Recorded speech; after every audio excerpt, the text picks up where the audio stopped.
Bonjour les enfants. Aujourd'hui, nous allons lire un livre qui s'appelle Une si petite graine. Et c'est Éric Carle qui l'a écrit. Vous vous souvenez d'Éric Carle? Eh oui, c'est le même monsieur qui a écrit La chenille qui fait des trous. Vous êtes prêts? Allez, on y va.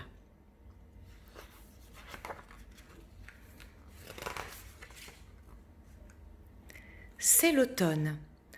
Le vent souffle, il soulève les graines des fleurs au-dessus du sol et les emporte.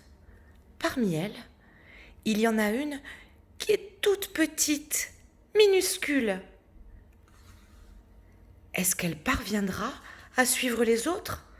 D'ailleurs, où vont-elles toutes ces graines?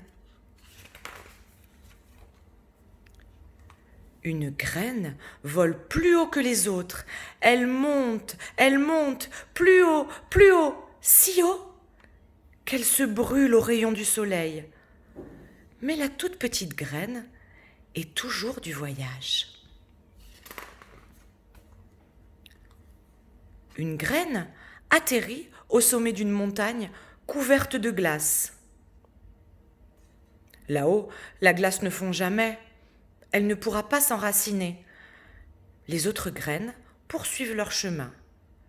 Mais la plus petite est un peu à la traîne. Les graines traversent l'océan. Une graine tombe à l'eau et coule. Emportée par le vent, les autres continuent. Mais la plus petite ne vole pas aussi haut qu'elle.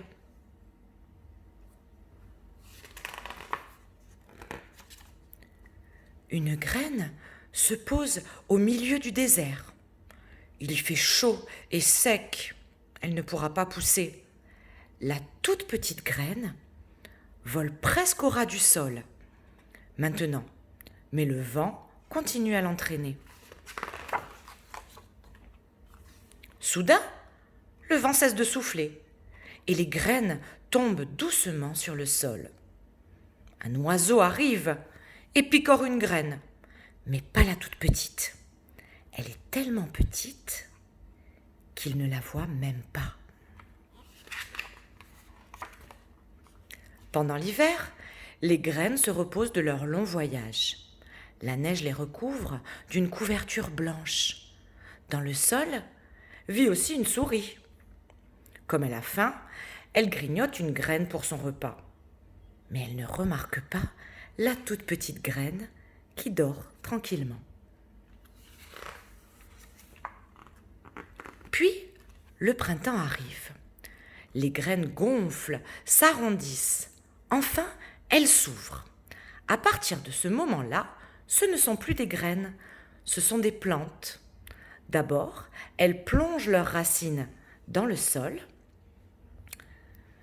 puis leur tige sort de terre et leurs feuilles se déplient et elles commencent à grandir. Mais il y en a une qui pousse beaucoup plus vite que les autres. C'est une mauvaise herbe. Elle est déjà si grosse qu'elle empêche le soleil et la pluie d'atteindre la plante qui pousse à côté d'elle. Alors, la plante meurt, étouffée. La toute petite graine ne s'est pas encore réveillée. Bientôt, il sera trop tard. Enfin, elle se décide et lance vers le ciel une tige fragile. Elle est ici. Le retour du soleil invite les enfants à reprendre leur jeu au jardin. Eux aussi attendaient le printemps. Un enfant se met à courir. Il n'a pas vu les jeunes plantes et oh, il en a cassé une.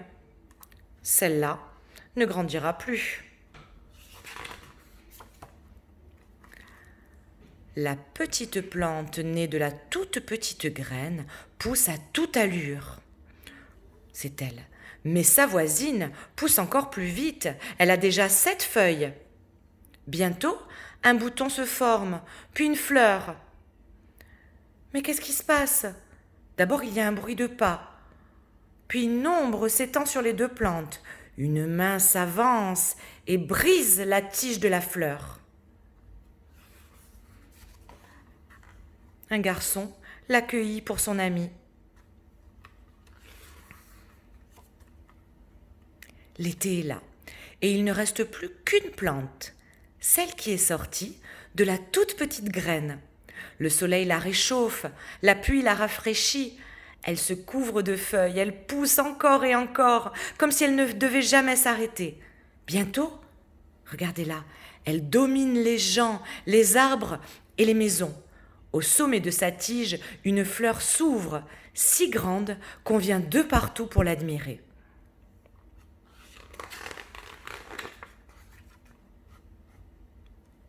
Tout au long de l'été, oiseaux, abeilles et papillons s'empressent autour d'elle.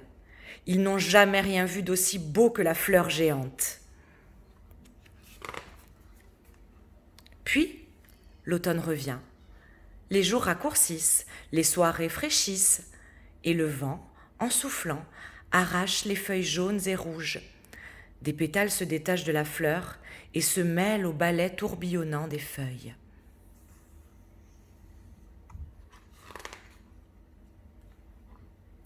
Le vent souffle plus fort. La feuille, qui a perdu presque tous ses pétales, se courbe et penche sur sa tige. Le vent souffle encore plus fort. Il secoue la fleur encore et encore.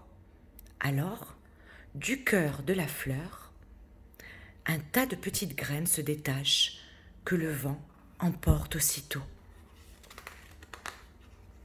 Et voilà les enfants, notre histoire est terminée. À bientôt!